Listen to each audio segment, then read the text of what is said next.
కోటే గారు కూడా మనతో చర్చలో ఉన్నారు. సో ఒకసారి వంశీ అరెస్ట్ గురించి జగన్మోహన్ రెడ్డి ఏమన్నారు ముందు ఆ పార్ట్ ఒకటి చూద్దాము, చూసి చర్చలోకి వెళదాం. ఫిబ్రవరి 12వ తారీఖునే కేసు రిజిస్టర్ చేసి ఫిబ్రవరి 13వ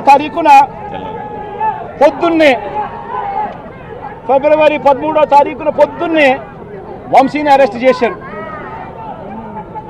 సత్యవర్ధన్ దగ్గర నుంచి స్టేట్మెంట్లు తీసుకునింది 13వ తేదీ సాయంత్రం, 13వ తేదీ రాత్రి, 13వ తేదీ సాయంత్రం. అంటే ఆయనకు ముందు స్టేట్మెంట్ కూడా తీసుకోకుండా వంశీని అరెస్ట్ చేయడం, ఆ వర్షన్ను మళ్ళా సత్యవర్ధన్ అనే వ్యక్తితో 13వ తారీఖు సాయంత్రం మళ్ళీ వంశీ ఇలా చేశాడని చెప్పించడం, అది దారుణంగా లా అండ్ ఆర్డర్ను ఏ స్థాయిలో ఉంది అని చెప్పడానికి ఇది ఒక పెద్ద నిదర్శనం.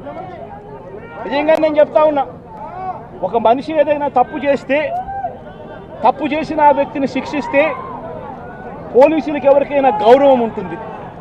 కానీ ఇవాళ జరుగుతూ ఉన్నది, రాష్ట్రంలో ఏం జరుగుతూ ఉంది, నీకు నచ్చని వాడిని దొంగ సాక్ష్యాలు వీళ్ళే క్రియేట్ చేస్తూ ఉన్నారు, దొంగ కేసులు వీళ్ళే పెడతా ఉన్నారు, దొంగ సాక్ష్యాలు దొంగ కేసులు పెట్టి ఇల్లీగల్గా మనుషులు తీసుకొని వచ్చి అరెస్ట్ చేస్తూ ఉన్నారు.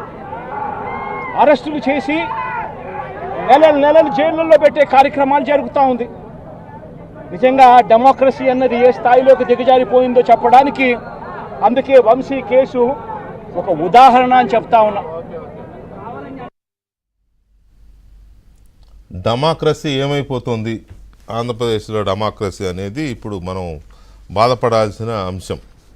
ఎందుకంటే 12వ తేదీ సాయంత్రం కేసు పెట్టి వంశీ మీద, 13వ తేదీ ఉదయం వంశీని అరెస్ట్ చేసుకొచ్చి 13వ తేదీ రాత్రి సత్యవర్ధన్ దగ్గర స్టేట్మెంట్ రికార్డు చేస్తారు. ఇది డెమోక్రసీకి లా అండ్ ఆర్డర్ దిగజారిపోయిందనడానికి ఉదాహరణ అనేది వారు జగన్మోహన్ రెడ్డి గారు మాజీ ముఖ్యమంత్రిగా ఉన్న 5 ఏళ్ళు ముఖ్యమంత్రిగా చేసిన అనుభవంతో చెప్తున్న మాట అన్నమాట. అయితే ఇక్కడ పాయింట్ ఏంటంటే రఘురామరాజుని ఎలా అరెస్ట్ చేశారో, అసలు చంద్రబాబు నాయుడు మీద కేసు ఉందా, ఎలా అరెస్ట్ చేశారో, అచ్చెన్నాయుడిని ఎలా అరెస్ట్ చేశారో, కొల్లు రవీందర్ని ఎలా అరెస్ట్ చేశారో, అయ్యన్న పాత్రుడిని ఎలా అరెస్ట్ చేశారో, దేవినేని ఉమ్మని ఎలా అరెస్ట్ చేశారో, అసలు పట్టాభి మీద కేసే లేకుండా ఎత్తుకుపోయి కిడ్నాప్ చేసి 2 రోజులు ఎక్కడెక్కడ తిప్పారో, ఇలాంటివన్నీ కుప్పలు కదండి. డాక్టర్ సుధాకర్ని రోడ్డు మీద బొర్లిచ్చి పిచ్చోడని ఎలా ముద్రేశారో, వరప్రసాద్కి శిరోముండనం చేసిన వాడిని ఎందుకు అరెస్ట్ చేయలేదో తీస్తే, ఈ చిట్టా తీస్తే రోజుకోటి వస్తుంది జగన్మోహన్ రెడ్డి, రోజుకొకటి వస్తుంది. డెమోక్రసీ అని గొంతు చించుకుంటే రాదు. సో పట్టాభి గారు, ఇదంతా తప్పుడు కేసు, తప్పుడు అరెస్టు, కుట్ర అరెస్టు అనేది జగన్మోహన్ రెడ్డి గారు చెప్పిన